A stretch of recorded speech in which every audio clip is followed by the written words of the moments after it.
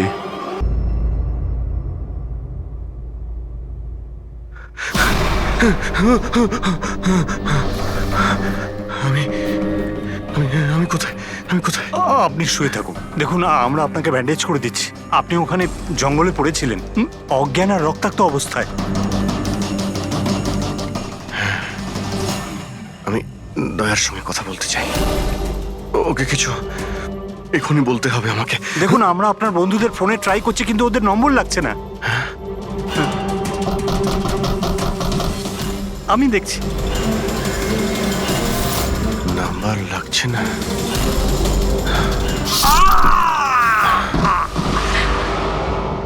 কি হলো তোমার? না না, প্লিজ প্লিজ কেউ এগোবেন না, আপনারা সবাই এখানেই থাকুন।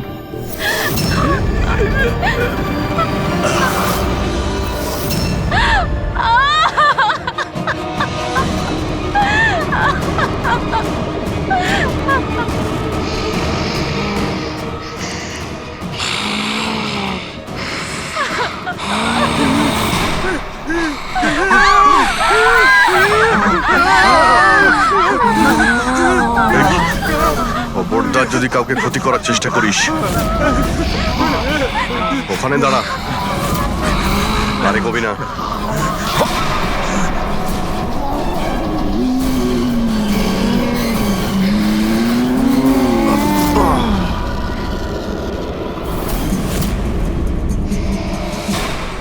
রাধিকা, তুমি? ওই চুপ।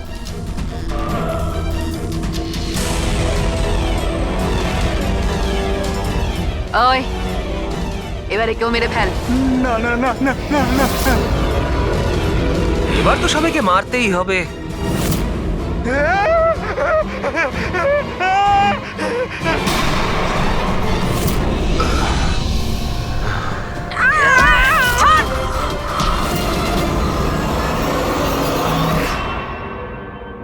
আমরা দুজন ওর দাদা দিদি। এ ছোটবেলা থেকে এরকমই ছিল, খুব ভাইলেন্ট বিহেভ করতো। এ যতক্ষণ না কাউকে আঘাত করতে পারছে কিছুতেই শান্ত করা যেত না ওকে। আর সবার মনে হতো যে ওর উপরে কোনো ভূত, ডাইনি বা আত্মার প্রভাব পড়েছে। যখন ডক্টরের প্রাণ চলে গেল আমার বোনের হাতে, তাই জেল আর পুলিশের হাত থেকে রক্ষা পাওয়ার জন্য মা এসব ষড়যন্ত্র করেছিল যে ও নাকি মারা গেছিল ছাদ থেকে পড়ে গিয়ে। কিন্তু সত্যি হলো এটা যে আমাদের দুজনকে বাইরে পাঠিয়ে দিয়ে মা ওকে ওই বাড়ির একটা গোডাউনে বন্ধ করে রেখেছিল। কিন্তু মা প্রতি মাসে ওর জন্য এমন একজন মানুষ নিয়ে আসতো যাকে ও মেরে নিজের এই রাগকে শান্ত করতে পারে। আর আর এই গুজবটা ছড়িয়ে দিল যে হাভেলিতে ভূত আছে, যাতে কেউ কখনো কোনোদিনও কিছু সন্দেহ না করে। কিন্তু আস্তে আস্তে মায়ের শরীরও খারাপ হচ্ছিল, তাই মারা যাওয়ার আগে উনি আমাদেরকে ওর দায়িত্ব দিয়ে গেলেন। আর আমরাও সেটাই করা শুরু করি যা মা এত বছর ধরে ওর জন্য করে আসছিল। কিন্তু গন্ডগোল তো তখন হয়ে গেল যখন এই বাড়ির মালিক সোনালি আর ওর মা অস্ট্রেলিয়া থেকে ফিরে ওই বাড়িতে আবার থাকা শুরু করলো। আমরা ওই মা মেয়েকেও ভয় দেখিয়ে তাড়িয়ে দেওয়ার চেষ্টা করেছিলাম, কিন্তু কিন্তু উল্টে ওরা প্যারানর্মাল এক্সপার্টদেরকে নিয়ে এলো। আর ওরা জানতে পেরে গেল যে এই হাভেলিতে কোনো আত্মা, কোনো ভূত নেই। সেজন্য বাধ্য হয়ে ওদেরকেও আমাদের মারতে হলো। কিন্তু আমাদের কপালটাই খারাপ ছিল, ওখানে সিআইডি অফিসার অভিজিৎ স্যার চলে আসেন। যখন আমরা দেখলাম অজ্ঞান হয়ে গেছেন, তখন মানব ওনাকে নিজের বাড়িতে রেখে দিয়ে আসে। আমরা ভাবলাম যে ওষুধটা আমরা মানুষদেরকে ভয় দেখানোর জন্য কাজে লাগাই, তার প্রভাব এতটা গভীর হবে যে অভিজিৎ স্যার সবকিছু ভুলে যাবেন। আর তোমাদের প্ল্যান তখনই চৌপাট হলো যখন আমরা ওখানে ওই বাড়িতে পৌঁছলাম তদন্ত করতে। হ্যাঁ, আর আমাদেরকে ভয় পাওয়ানোর জন্য তোমরা ওই ড্রাগসের ব্যবহার করেছো আর ওই ভয়ানক আওয়াজও করেছো।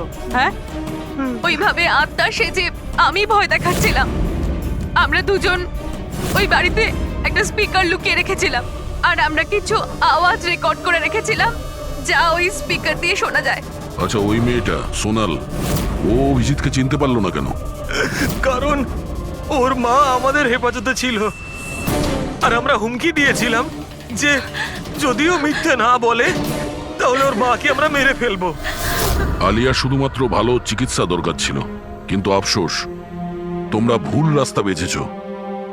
এতগুলো নিরাপরাধ লোককে মারার অপরাধে আদালত তোমাদের কঠোর শাস্তি দেবে। ওর চিকিৎসা তো হবেই, কিন্তু ও শাস্তির হাত থেকে বাঁচতে পারবে না।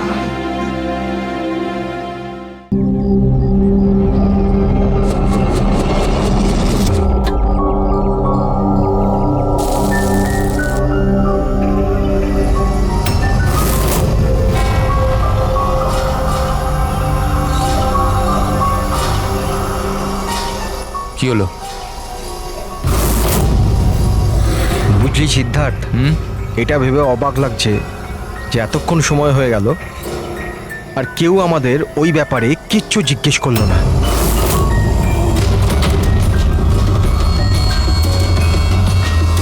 এরকম সময়ও কখনো আসবে না, আমাদের ওপর কেউ সন্দেহ করবেই না। তাশিয়া, খাবার কি তৈরি হবে না আজ? হ্যাঁ ব্যাস 5 মিনিট, অলমোস্ট ডান, রেডি হচ্ছে, ব্যাস হয়ে গেছে। বিক্রম, কেমন? আমি সিদ্ধার্থকে অনেকবার জিজ্ঞাসা করলাম যে তুমি হঠাৎ রে আর বিক্রমের সাথে 2 সপ্তাহের জন্য ছুটিতে কেন গিয়েছিলে, কিন্তু ও বলেছিল যে বিজনেসের ব্যাপার। আমার বিশ্বাস হচ্ছে না একটু। তা আশা, তুই বিক্রমকে জিজ্ঞাসা করেছিস? হ্যাঁ জিজ্ঞাসা করেছিলাম, তার এই উত্তর দিল। ও তোকে আবার মেরেছে? তাশা, তোর এটা মনে হচ্ছে না যে বিক্রম মরে গেলে ভালো হয়?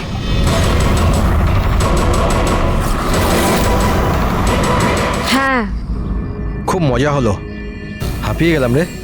জায়গাটা হেভি ভাই, শহর থেকে অনেকটা দূরে, বেশ ফ্রেশ খুবই লাগছে। রিফ্রেশিং লাগছে, মাঝে মাঝে আসতে হবে। ঠিক বলেছিস ভাই। গুড জব ভূমি, অ্যারেঞ্জমেন্ট দারুণ হয়েছে। Thank you sir. Hello hello, এখানে নেটওয়ার্ক আসে না নাকি? স্যার এখানে নেটওয়ার্ক একটু উইক আছে, আপনাকে ওইদিকে জঙ্গলের দিকে যেতে হবে। হ্যালো,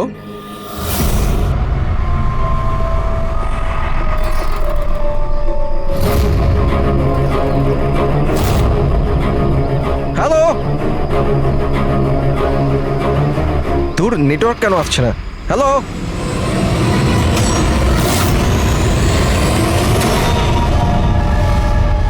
নীলম, তুমি?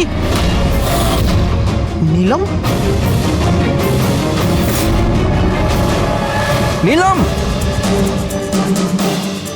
নীলম,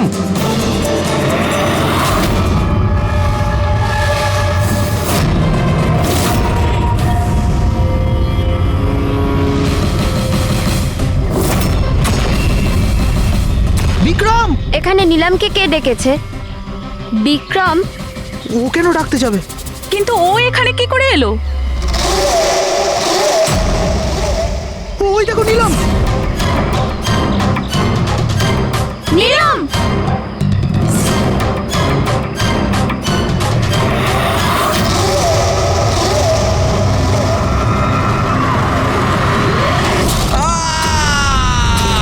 বিক্রমের চিৎকার এটা।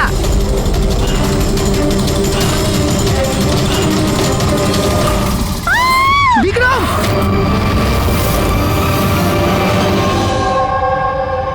তোমরা সবাই বলতে চাইছো যে বিক্রমকে এখানে নীলম ইচ্ছে করে ডেকেছিল যাতে ওকে সহজেই মারতে পারে, তাই তো? আচ্ছা, আপনারা কি নীলমকে দেখেছিলেন নাকি বিক্রমের মুখ থেকে শুধু শুনেছিলেন? স্যার, আমরা প্রত্যেকে নীলমকে দেখেছি। আর ও হালকা নীল রঙের লম্বা ড্রেস পরেছিল। আচ্ছা, এই নীলম কে, আর ও এখানে কি করে এলো? আচ্ছা, ও কি জানতো যে আপনারা এখানে ছুটি কাটাতে আসছেন? স্যার, নীলম আমাদের প্রত্যেকেরই কমন ফ্রেন্ড, আর 2 মাস ধরে তো নীলমের সাথে আমাদের কোনো যোগাযোগই ছিল না। আচ্ছা, আর তার আগে? স্যার, ওই 2 মাস আগে ওই আমাদের আর নীলমের মাঝে কিছু প্রবলেম হয়েছিল। ওর পরে নীলমের সাথে আর কোনো যোগাযোগ নেই স্যার। হ্যাঁ স্যার, আজ বিক্রমের মুখে নীলমের নাম শুনে আমরা সব অবাক হয়ে গেছিলাম। আপনি তো এখানকার কেয়ারটেকার, আপনি তো খুব ভালোভাবে জানবেন যে এখানে কে এসেছিল আর কি কারণে এসেছিল। একদম ফাঁকা জায়গা স্যার, যে কেউ যেতে আসতে পারে। ভূমি, তুমি বিক্রমকে জঙ্গলে পাঠিয়েছিলে তো ফোনে কথা বলার জন্য? স্যার, কারণ ওখানে নেটওয়ার্ক খুব উইক থাকে, তার জন্য। চাইলে আপনারা নিজেরা চেক করে দেখতে পারেন। ঠিক আছে, বিক্রমকে ফোন কলটা কে করেছিল সেটা যদি একবার জানতে পারি তাহলে ঠিক জানতে পারবো যে এখানে কি হয়েছিল আর করেছিল কে।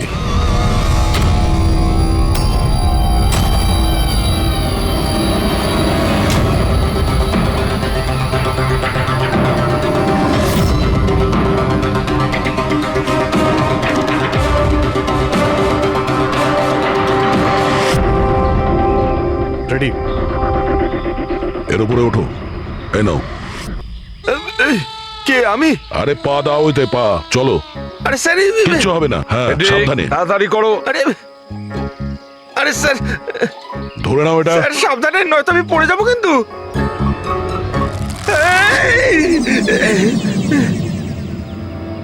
স্যার, এরা হয়তো মেয়েটার নাম বলছে, কিন্তু এদের কথায় বিশ্বাস করা একটু মুশকিল। বিক্রমের ওজন প্রায় 70 থেকে 80 কিলো হবে। একটা মেয়ে ওকে কুড়ুল দিয়ে মারার পরে ওর লাশটাকে ফাঁসিতে ঝুলিয়ে দেয়। অদ্ভুত মনে হচ্ছে না স্যার? নীলম? এই নীলমটা আবার কে? কি উদ্দেশ্য থাকতে পারে তার? স্যার, বিক্রমের কাছে একটা আননোন নাম্বার থেকে ফোন এসেছিল। সেই নাম্বারটা ট্রেস তো হচ্ছে না, বোধহয় সিম কার্ডটা ডিস্ট্রয় করে ফেলেছে। হ্যাঁ স্যার, ওই ভূমি কেয়ারটেকার, ওর আচরণও কেমন যেন সন্দেহজনক। ঠিক আছে, দেখা যাক। নীলামের সঙ্গে দেখা করি আগে। এক্সকিউজ মি, এটা কি নীলামেরই বাড়ি? হ্যাঁ, এটা নীলমেরই তো বাড়ি, আর আমি ওর মা হই। আপনারা কারা? আমরা সিআইডি থেকে। সিআইডি? বলুন, কি ব্যাপার? অ্যাকচুয়ালি পিনাকি ওয়েস্টে একটা ফার্ম হাউস আছে, সেখানে খুন হয়েছে। ওখানে যারা ছিল তারা এটা বলছে যে ওখানে নীলামকে দেখেছিল। কি? তাহলে আপনারা এটাই বলতে চান যে নীলম কাউকে খুন করে দিয়েছে, আর আপনারা ওর বাড়িতে ওর সাথে দেখা করতে এসেছেন? হ্যাঁ। নীলাম কোথায়? আসুন আমার সাথে। কোথায়? আপনারা নীলমের সাথে দেখা করতে চান না? আসুন, আমি দেখা করাচ্ছি নীলমের সাথে।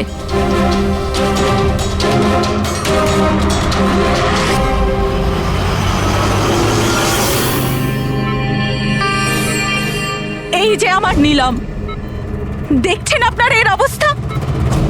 মেশিনের দ্বারা জীবিত আছে, শুধুমাত্র চোখ ছাড়া এর শরীরের কোনো অংশের কোনো প্রতিক্রিয়া নেই। আর আপনারা বলতে চাইছেন যে যে এই মেয়েটি কারোর খুন করে দিয়েছে?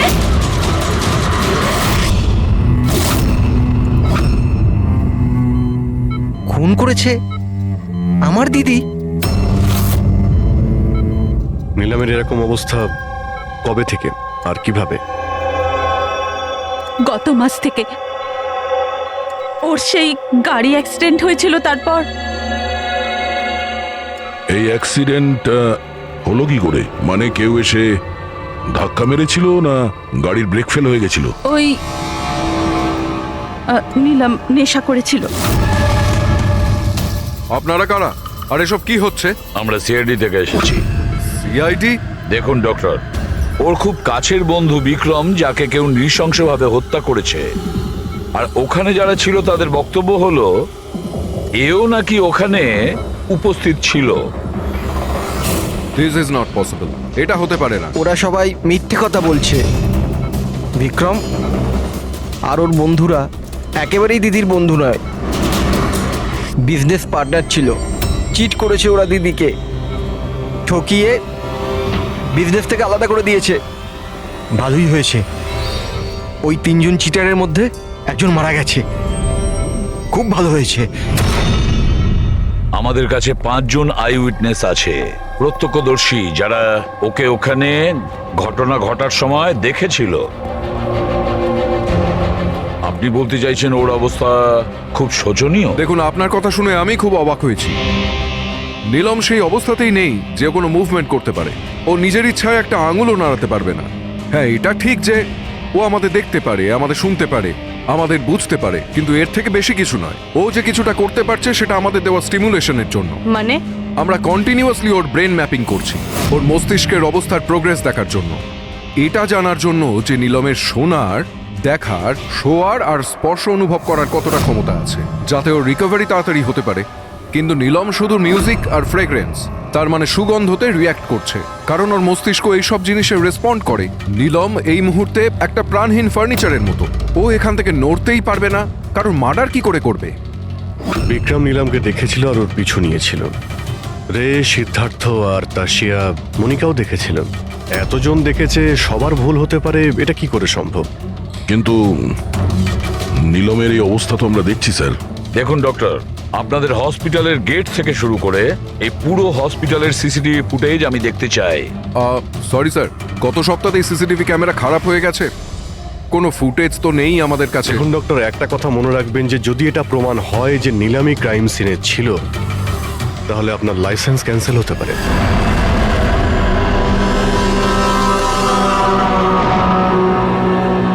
এবার ডক্টর সারিকাকে দিয়ে ওর ভালো করে এক্সামিন করাতে হবে।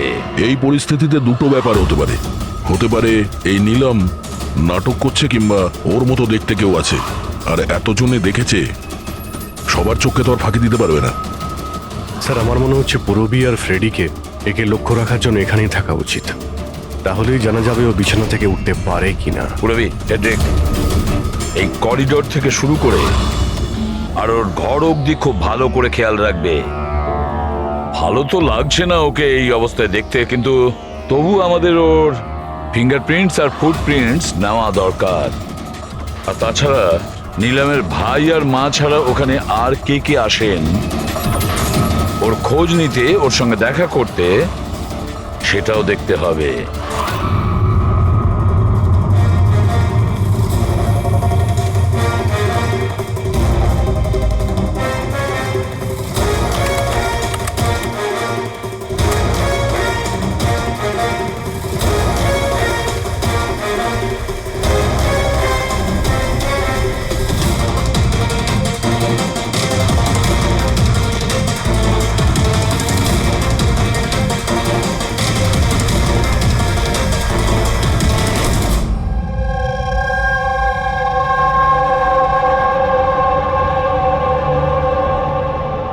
আপনারা সবাই তো নীলামের প্রতিবেশী, তাহলে আপনারা তো অবশ্যই জানবেন যে নীলামের কি কোনো যমজ বোন আছে? না স্যার।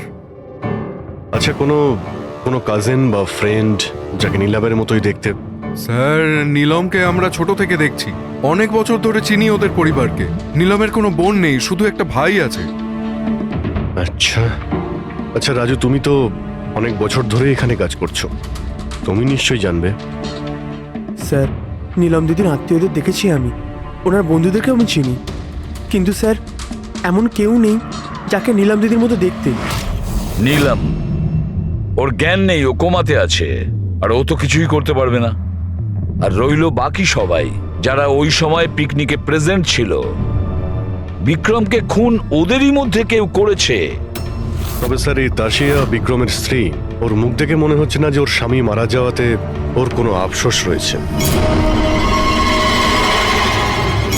কিংবা স্যার নীলমের মা বিদ্যা আর ওর ভাই ঋষভ।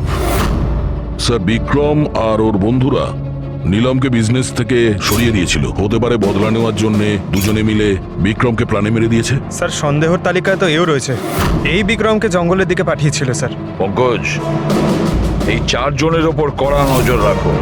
দেখো গত 48 ঘন্টায় কি করছিল, কোথায় কোথায় গিয়েছিল।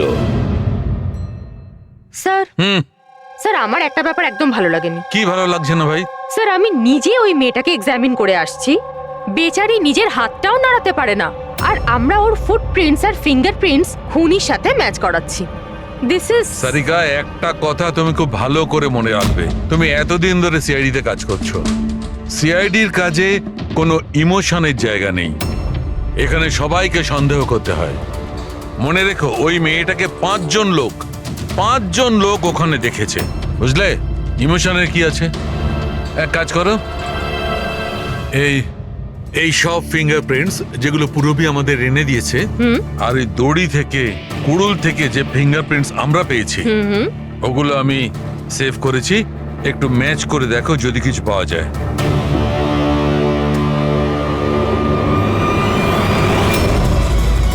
গড, এটা তো ম্যাচ হয়ে গেছে। ম্যাচ হয়ে গেছে। হসপিটালের যে ভিজিটার্স বুক আছে সেই হিসাবে কোনো একজন ডক্টর রজত আছে যে গত 2 সপ্তাহ ধরে এই নিলামের সঙ্গে দেখা করতে আসছে। ডক্টর রজত? আচ্ছা, উনি কি সেই যিনি অ্যাস্ট্রোফিজিক্স আর প্যারানর্মাল সায়েন্স নিয়ে কাজ করছেন?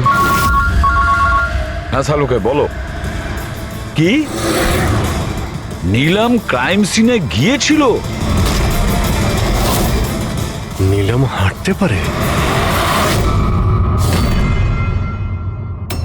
ডক্টর রজত, নিলাম তো চলাফেরা করতে পারে, কারণ ক্রাইম সিনে আমরা যে ফুটপ্রিন্ট আর ফিঙ্গারপ্রিন্ট পেয়েছি সেটা তো ওর সঙ্গে ম্যাচ করে গেছে।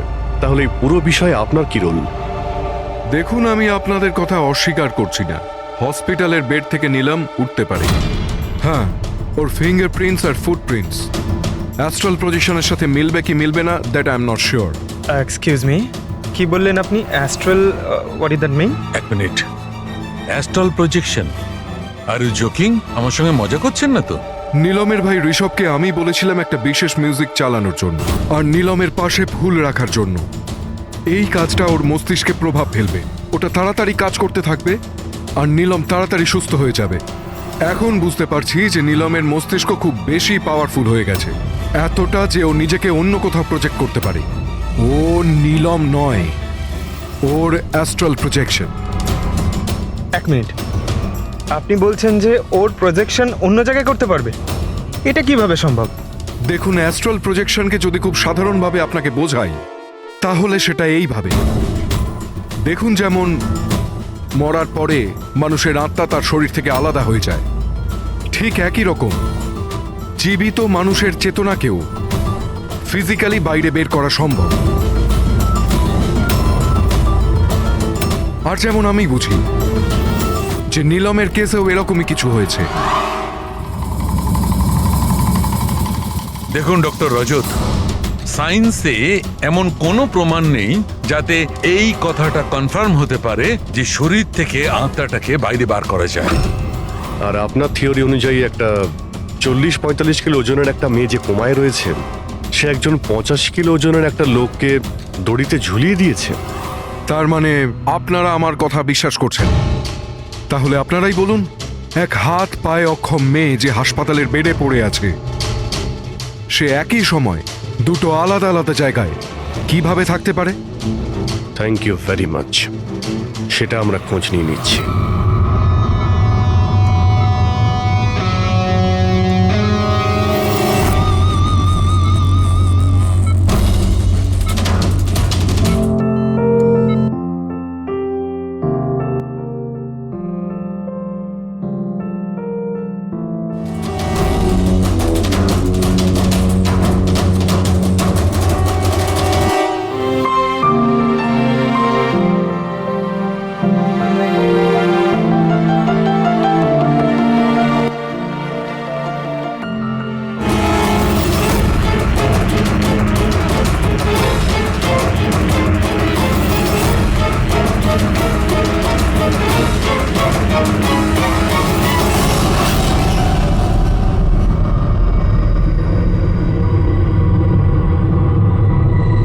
শোনো,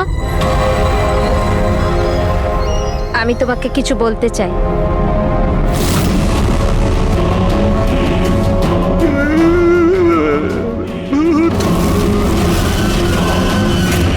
আরে,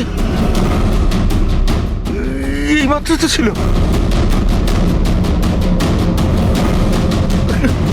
কোথায় হাওয়া হয়ে গেল?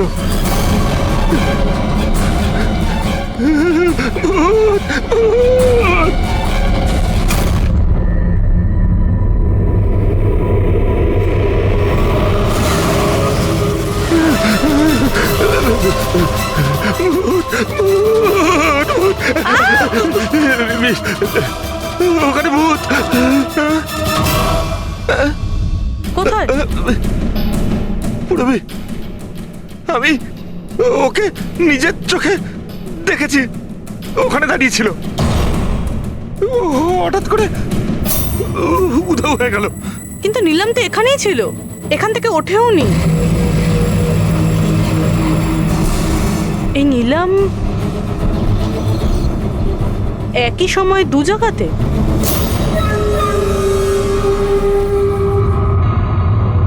স্যার, আমি নিজের চোখে দেখেছি নীলমের আত্মা দাঁড়িয়েছিল এই করিডোরেই। স্যার, ও ওর রুমেই ছিল। ঋষভ মিউজিক অন করে ফুল রেখে শুতে চলে গেছিল। এরকম প্রথমবার হয়নি স্যার, আমি দেখেছি। স্যার, ওর বডি এখানেই থাকে আর ও বাইরে ঘুরে বেড়ায়। দেখলেন, আমি আপনাদের আগেই বলেছিলাম মিউজিক আর ফুলের জন্য ওর নার্ভের সক্রিয়তা বেড়ে যায়, আর সেই অবস্থায় ওর আত্মা শরীরের বাইরে চলে যায়। Astral projection. Astral projection? হ্যাঁ। ঋষভ, ভেতরে যাও, গিয়ে মিউজিক চালাও, যেটা তুমি তোমার বোনকে শোনাও, আর ওই ফুল সেটাও রাখো। হ্যাঁ স্যার। এবারে দেখবো।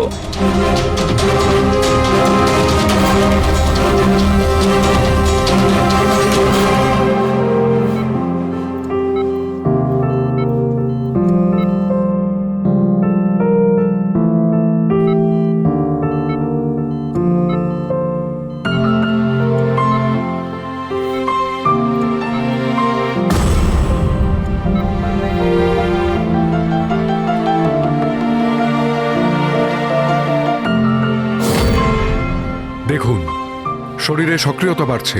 আমি আপনাকে বলেছিলাম না আমি ভুল বলিনি? ঠিক আছে ডক্টর, ওর আঙ্গুলটা নড়াচড়া করছে, কিন্তু ওর অ্যাস্ট্রাল প্রজেকশন কোথায়? শুধু তো আঙ্গুলের রিয়াকশন দেখছি। তাহলে কি পুরো হসপিটালেই ওর আঙ্গুলের ছাপ খুঁজে বেড়াবো? যদি ওর আত্মা ওর শরীর থেকে বেরিয়ে অন্য কোথাও যায়, তাহলে ওর ফুটপ্রিন্ট আর ফিঙ্গারপ্রিন্টও সাথে নিয়ে যায়, তাই না?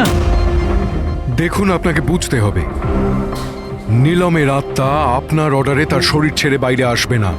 এটা নিজে থেকেই স্বেচ্ছায় আসবে। ও প্লিজ ডক্টর, আপনার এই সায়েন্সের কথাবার্তা আমাদের মাথাতেই ঢুকছে না। এই কেসটা আমরা সলভ করব, বুঝেছেন? আপনারা আমার কথাকে বিশ্বাস করুন। এক্সকিউজ মি, আসুন। দেখুন দেখুন নীলমকে। ওর অবস্থা দেখে আপনাদের মনে হচ্ছে যে হসপিটাল থেকে বাইরে বেরিয়ে ও কাউকে মার্ডার করতে পারে? হ্যাঁ স্যার, আমরা প্রত্যেকে ওকে দেখেছিলাম, ওটা নীলমই ছিল, আর আমাদের কোনো ভুল হয়নি স্যার। 1 মাস হয়েছে তোর অ্যাক্সিডেন্টের, এটা হতেই পারে যে অভিনয় করছে, হাঁটাচলা করতে পারে। সিদ্ধার্থ, ও সত্যি বেড থেকে নড়াচড়া করার অবস্থায় নেই। তাহলে ওটা কে ছিল যাকে আমরা ওখানে দেখেছিলাম? ওই দেখো নিলাম। স্যার, আমি বলেছিলাম না নীলমের আত্মা ওর শরীর থেকে। Thank you very much. আপনি আমার ওদিকে গিয়ে বসুন। আপনারাও প্লিজ ওদিকটা গিয়ে বসুন, প্লিজ ওই দিকটা গিয়ে বসুন। স্যার, এর আঙুল আর পায়ের ছাপ ম্যাচ কিভাবে হতে পারে? হতে পারে যদি কেউ নীলমের ফিঙ্গারপ্রিন্টস আর পায়ের ছাপ ক্রাইম সিনে ছেড়ে আসে তবে। কি হলো স্যার? একটা কথা আমার মাথায় ঘুরছে। বিক্রমের মৃত্যুর পরে তোমাদের মনে আছে বিক্রমের বন্ধুরা কি বলেছিল? স্যার, নীলম আমাদের প্রত্যেকেরই কমন ফ্রেন্ড, আর 2 মাস ধরে তো নীলমের সাথে আমাদের কোনো যোগাযোগই ছিল না। সিদ্ধার্থ কি করে জানলো যে নীলমের অ্যাক্সিডেন্ট 1 মাস আগে হয়েছিল? 1 মাস হয়েছে তোর অ্যাক্সিডেন্টের, হাঁটাচলা করতে পারে, এটা হতেই পারে যে অভিনয় করছে। সিদ্ধার্থ, রে, তাশিয়া, মনিকা আর ভূমি, এদের সবাইকে বিউরোতে নিয়ে এসো। সিদ্ধার্থ,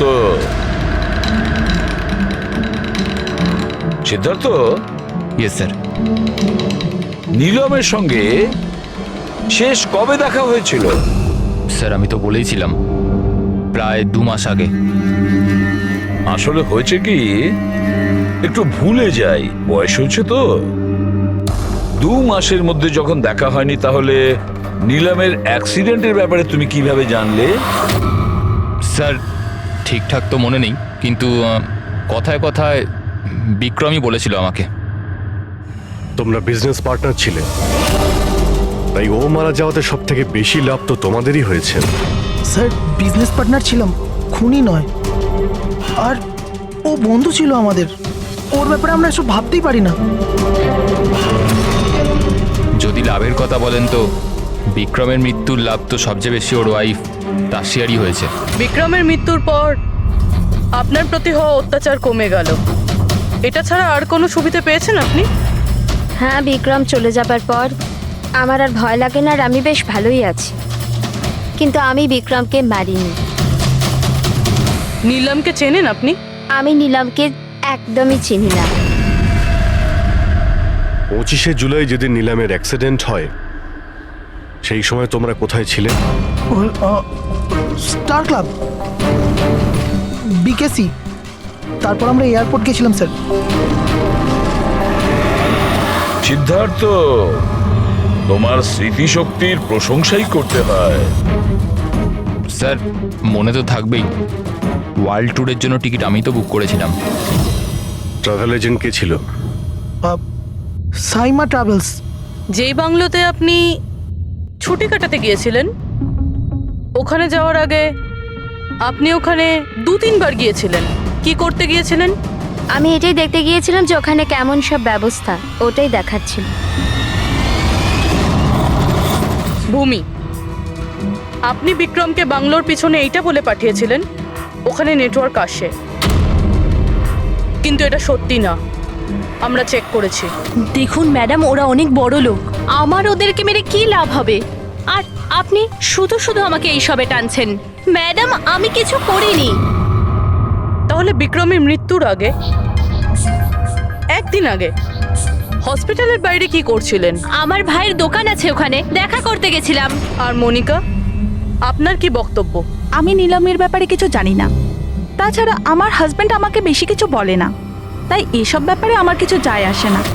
স্যার, এই 5 জনের মধ্যে বিক্রমের খুন যেই করুক, কিন্তু বিক্রমের খুন আর নীলমের যে অ্যাক্সিডেন্ট, এদের মধ্যে কোনো না কোনো সম্পর্ক তো আছে স্যার। রাইট। এটা অ্যাস্ট্রাল প্রজেকশনের ব্যাপার নাকি যমজের, কিন্তু এটা তো শিওর যে এদের মধ্যে কেউ আছে যে নীলমের এই অবস্থার সুযোগ নিচ্ছে। নীলমের অ্যাক্সিডেন্ট পালোমি ব্রিজে 25শে জুলাই হয়েছিল, আর পুলিশ খবর পায় ওই দিন সকালে 4টে থেকে 5টার মধ্যে। এটা খোঁজ নিতে হবে যে ওই 3 জন বিক্রম, সিদ্ধার্থ আর রে 25শে জুলাই কোথায় ছিল, আর কে নীলমের অ্যাক্সিডেন্টের ব্যাপারে প্রথম জানতে পারে। আর হ্যাঁ অভিজিৎ, ওই সাইমা ট্রাভেলস, ওখানেও ভালো করে জিজ্ঞাসাবাদ করো। পুরবি, আজকে রাত্রে এই হসপিটালেই থাকো, কিন্তু একটা কথা মনে রেখো, ওই রুমে আজ না কোনো মিউজিক বাজবে না কোনো ফুল থাকবে। শুধু এটা খেয়াল রাখতে হবে যে নীলামের শরীর থেকে নীলাম বাইরে কিভাবে যায়। বিক্রম, রে, সিদ্ধার্থ, এদেরকে আপনি অবশ্যই চেনেন। ওদের ওয়ার্ল্ড ট্যুরের টিকিট তো আপনিই বুক করেছিলেন না? হ্যাঁ স্যার। স্যার, ওরা খুব অদ্ভুত লোক। স্যার, প্রথমে ওরা দিল্লি যেতে চেয়েছিল, বুকিংও হয়েছিল, কিন্তু হঠাৎ করে বললো যে 3-4 ঘন্টার মধ্যে জোগাড় করে দাও, ওয়ার্ল্ড ট্যুরে বেরোবো। দেখুন, ডিটেলে বলুন আপনাদের কি কথা হয়েছিল। হ্যাঁ স্যার। ওই অ্যাক্সিডেন্টের ব্যাপারে কি করে জানলেন আপনারা? স্যার, সকাল 4টের সময় আমাদের কাছে খবর এসেছিল যে একটা গাড়ি ব্রিজ থেকে নিচে পড়ে গেছে। আমি আমার টিম নিয়ে এখানে পৌঁছই আর ওই মেয়েটাকে গাড়ি থেকে বাইরে বের করি। কিন্তু স্যার, অবাক হওয়ার বিষয় হলো এটাই যে এত ভয়ঙ্কর অ্যাক্সিডেন্টের পরেও মেয়েটার শ্বাস চলছিল। তদন্ত করে কি জানতে পেরেছেন? এটা কোনো অ্যাক্সিডেন্ট ছিল নাকি কেউ জেনে শুনে কাজটা করেছিল? অ্যাক্সিডেন্ট ছিল স্যার। মেয়েটাকে নেশাগ্রস্ত অবস্থায় গাড়িতে পাওয়া গেছে। কিন্তু স্যার, অবাক হওয়ার মতো বিষয় এই যে সিসিটিভি ফুটেজে না মেয়েটাকে দেখা গেছে না মেয়েটার গাড়িটাকে। ও যে এখানে কি করে পৌঁছলো সেটা কিছুতেই বুঝতে পারছি না। আচ্ছা, অ্যাক্সিডেন্ট তো 1 মাস হয়ে গেছে, কিন্তু এর ফুটেজ তো পেয়ে যাবো। একটা কাজ করো, এই 24 জুলাইয়ের রাতে ক্লাব ভিস্টা থেকে এয়ারপোর্ট যাওয়ার মধ্যে যতগুলো সিসিটিভি ক্যামেরা আছে সবগুলোকে চেক করো। আর হ্যাঁ, ওই হাইওয়েরও নিয়ে নাও যেটা পুলোমি ব্রিজের দিকে যায়, যেখানে নীলমের কারের অ্যাক্সিডেন্ট হয়েছিল। স্যার, 25শে জুলাই রাতে বিক্রম স্যার ফোন করেছিল। স্যার, উনি বললেন যে ওনারা 3 জনে ওয়ার্ল্ড ট্যুরে যাবেন, এই জন্য নেক্সট ফ্লাইটেই টিকিট বুক করে দিতে। স্যার, আমার খুব অদ্ভুত লেগেছিল ব্যাপারটা, কিন্তু স্যার ওনার কথা থেকে এটা মনে হচ্ছিল যে কিছু তো একটা গড়বড় চলছে। I see. বুঝতে পারছি না নীলমকে সবাই সব জায়গায় দেখতে পাচ্ছে কি করে। যখন ও নিজের বিছানা থেকেই উঠতে পারছে না? হ্যাঁ স্যার, আমি এখানেই আছি, আর নীলমও আমার চোখের সামনে আছে, ওইভাবেই বিছানায় শুয়ে। আর এই নীলমের মতন দেখতে মেয়েটাকেও দেখতে পাইনি, সব কিছু নর্মাল। কামন ইয়ার মনিকা, তোমার কি মনে হয় বিক্রমের মৃত্যুর পর নীলম আমাকে আর রেকে মেরে দেবে? আরে রিল্যাক্স ইয়ার, রে আমার সাথেই আছে, কিচ্ছু হবে না, আমরা বাড়িতেই আসছি।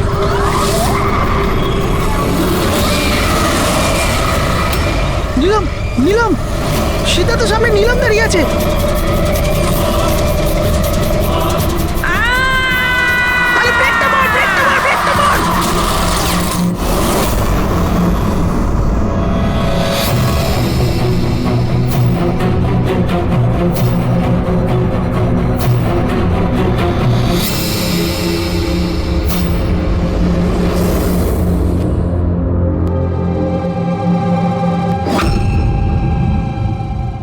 হোটেল থেকে এয়ারপোর্ট পৌঁছতে কমপক্ষে 2 ঘন্টা লাগে। ভেবে পাচ্ছি না এই 3 জনের 7 ঘন্টা কিভাবে লাগলো। আর স্যার, এই ফুটেজগুলো নিয়ে কিছু করা হয়েছে। এই একটু পিছনে নাও তো পঙ্কজ, আর একটু পিছনে নাও, যেখানে ডিসি চক ছিল। হ্যাঁ, স্টপ, এখান থেকে চালাও। আর এটা পরের ফ্রেমে উধাও। এই ফুটেজ এডিট করা হয়েছে স্যার, এডিট করা হয়েছে। পুলমি ব্রিজের দিকে যাওয়ার রাস্তার সমস্ত সিসিটিভি ফুটেজ তো আমরা চেক করেছি।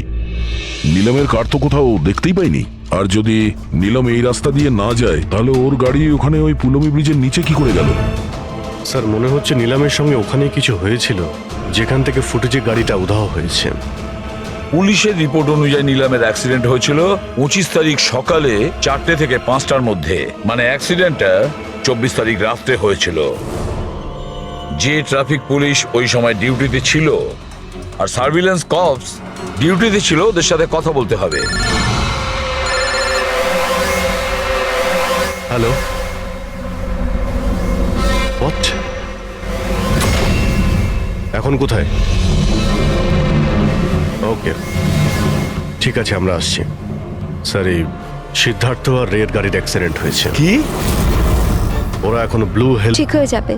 দেখুন, জানি না, আমরা আমাদের তরফে সম্পূর্ণ চেষ্টা করেছি, কিন্তু এখন পেশেন্টকে বাঁচানো খুব মুশকিল। কি হলো? কিভাবে অ্যাক্সিডেন্ট হলো? কি করে মানে? এইসব নীলমের জন্যই হয়েছে, এইসব নীলম করেছে।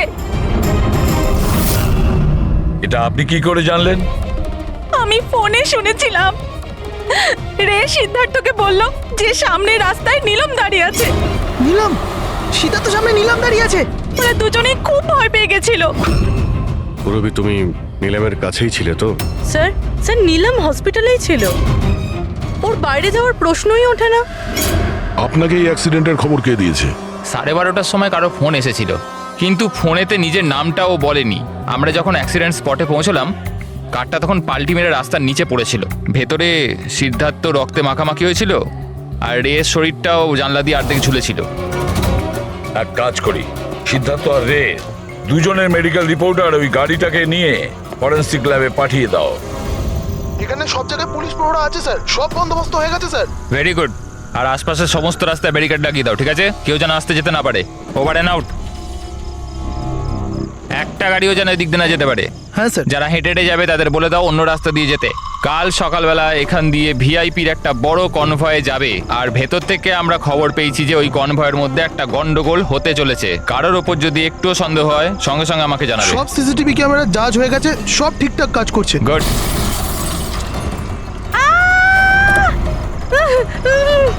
Oh my god, oh my god, oh my god, oh my god. I'm so sorry, I'm so sorry. ওঠো ওঠো ওঠো ওঠো।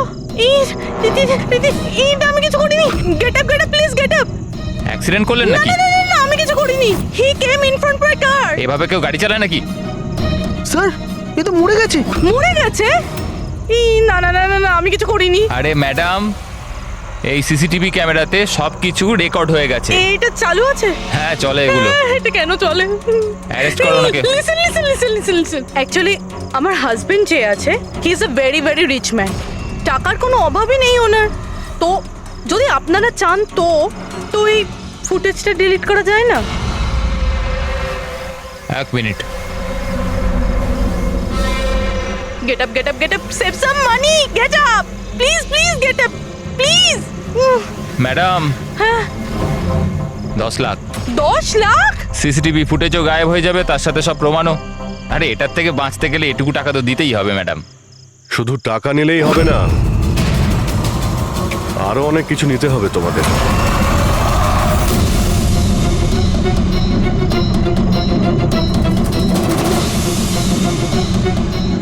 স্যার, তোমরা জানো তোমাদের ডিউটি আজকে এখানে কেন ছিল? কারণ আমরা জানতে চেয়েছিলাম যে 24শে জুলাই রাত এখানে কার ডিউটি ছিল আর কে টাকা নিয়ে অপরাধীদের ছেড়ে দিয়েছিল। তোমার মতো লোকের পুলিশে থাকার কোনো অধিকার নেই। এবার পরিষ্কার করে বলো সেই রাতে কি হয়েছিল? তাহলে তোমরাই কি ওই সার্ভেলেন্সের ফিল্মটা এডিট করেছিলে? স্যার, ওরা বড্ড প্রেশার দিচ্ছিল। আরে ওরা বড় বড় বিজনেসম্যান, স্যার ওদের হাত অনেক ওপর অবধি। চুপ করো, পরিষ্কার করে বলো কি হয়েছিল। স্যার, ওই রাত্রির প্রায় 2:30টার সময় বিক্রম, রে আর সিদ্ধার্থর গাড়িটা নীলমের গাড়িটাকে ধাক্কা মারে। আর ওই ওদের মনে হলো যে মেয়েটা মরে গেছে। ওরা বড্ড ঘাবড়ে গেছিল স্যার। ওরা শুধু আমাদেরকে এটুকুই করতে বলেছিল যে এই সিসিটিভি ফুটেজের ওদের অংশটুকু যেন আমরা বাদ দিয়ে দিই, বাকি মেয়েটা আর ওই গাড়িটার ব্যবস্থা ওরা নিজেরাই করে নিতে পারবো বলেছিল। স্যার, সেই জন্য নীলাম প্রতিশোধ নিচ্ছে। যখন ওর অ্যাক্সিডেন্ট হয় এরা 3 জন ওকে এখানেই ফেলে গেছিল। নিলাম নয়, অন্য কেউ, যে রে, সিদ্ধার্থ আর বিক্রান্তের উপরে প্রতিশোধ নিচ্ছে।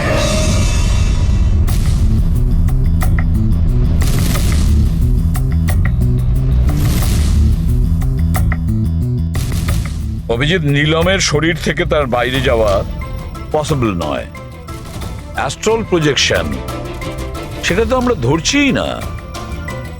আর পুরবি তো দেখেছে, পুরবি ওখানে ছিল, আর ও তো বলছিল যে নীলম ওখান থেকে নড়েইনি। তাহলে বুঝে উঠতে পারছি না যে সিদ্ধার্থ আর রে এরা দুজনে নীলমকে রাস্তায় কিভাবে দেখলো। এক মিনিট, এই নীলম একই সময় নিজের রুমে আর হসপিটালের করিডোরেও তো দেখা গিয়েছিল। 1 মিনিট বস, এই যে গাড়িটা নীলমকে হঠাৎ দেখে ঘাবড়ে গিয়ে উল্টে যায়নি, বরং এই গাড়িটাকে অ্যাক্সিডেন্ট করানো হয়েছে। এত জোরে ধাক্কা মেরেছে যে ওদিকে দরজাটা তো পেরিয়ে গেছে। ইচ্ছে করে জেনে বুঝে কোনো গাড়ির সঙ্গে এটাকে ধাক্কা লাগানো হয়েছে। স্যার, সিদ্ধার্থ আর রের অ্যাক্সিডেন্ট একটাই গাড়িতে হয়েছে, কিন্তু ওদের মেডিকেল রিপোর্টস কিছুতেই ম্যাচ করছে না। কি?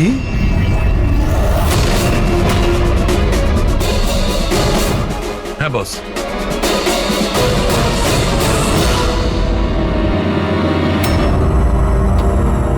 এই পুরো রহস্যটা কি? এটা কি বলতে চাইছে?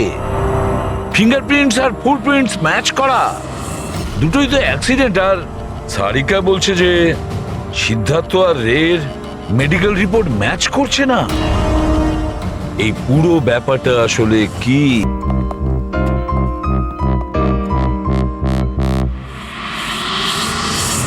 যে বিক্রমকে খুন করেছে আর সিদ্ধার্থ আর রের এই অবস্থা করেছে, এই সব কাজ নীলামের নয়, অন্য কারণ।